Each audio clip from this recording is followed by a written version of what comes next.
Calling Dr. Red Flag. Please report to the front desk.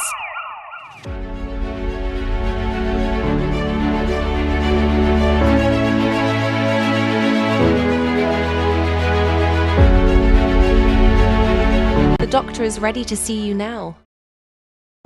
Dr. Red Flag here with another message and how we learn and grow together and pay attention and notice the red flags.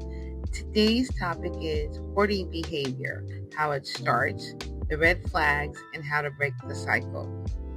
Hoarding is often misunderstood. So from the outside, it can look like clutter, disorganization, or even neglect. But from a clinical perspective, hoarding is not about being messy. It's about difficulty discarding possessions, regardless of their actual value, due to a perceived need to save them. This is recognized in the DSM-5 as hoarding disorder.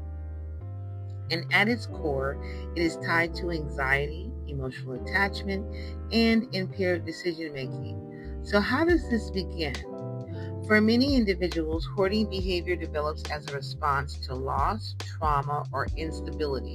This can include experiences like poverty, sudden life changes, emotional neglect, or significant grief.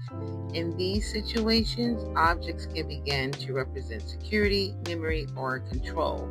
Throwing something away doesn't feel neutral. It feels like losing something important.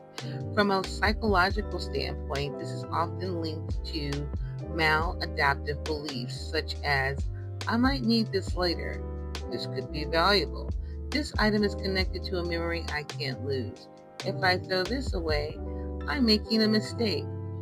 These thoughts create intense distress around discarding. So instead of deciding, the person avoids. And over time, avoidance becomes accumulation. There's also a cognitive component.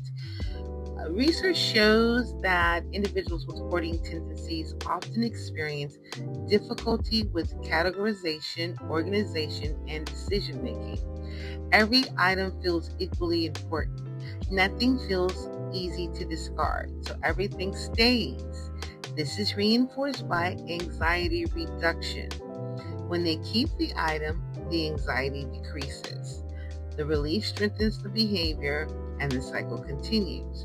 So what are the red flags? In yourself, notice if you experience strong emotional discomfort when discarding items, even things that have little or no practical value.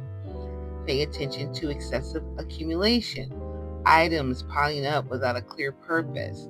Notice if you delay decisions after belongings or create piles with the intention of sorting later, but never do. Another red flag is assigning emotional meaning to objects in a way that feels overwhelming. Items may represent identity, safety, or memory, making it difficult to let go. In others, you may observe living spaces become unstable or unusable. Rooms fill to the point where they can't be functioned as intended. You may notice resistance or distress when someone suggests organizing or removing items. There also may be social withdrawal, as the person may feel embarrassment or fear of judgment. From a clinical standpoint, hoarding behavior is often combined with anxiety disorders, depression, and in some cases, obsessive compulsive related disorders. But it is with distinct OCD. So the primary difference is that hoarding is driven more by attachment and perceived need rather than intrusive thoughts alone. So how is it treated? The most effective approach is cognitive behavioral therapy, specifically adapted for hoarding, often referred to as CBTH. This focuses on challenging maladaptive beliefs about possessions, improving decision-making and categorization skills, gradual exposure to discarding items, and reducing avoidance behaviors. Another important component is exposure therapy. This involves gradually facing the anxiety associated with letting go of items while learning that the distress decreases over time. In some cases, medications such as SSRLs may be used to address underlying anxiety or depressive symptoms. But treatment is not just about removing items, it's about addressing the emotional and cognitive patterns that drive the behavior. Because without that, the accumulation will return. The goal is not perfection, it's functionality and emotional regulation.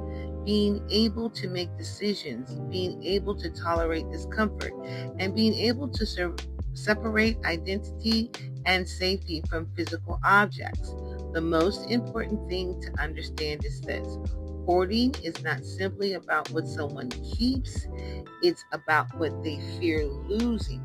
And once that fear is understood, it can be addressed. That's where change begins. Gratitude for listening to the message. Dr. Red Flag signing out.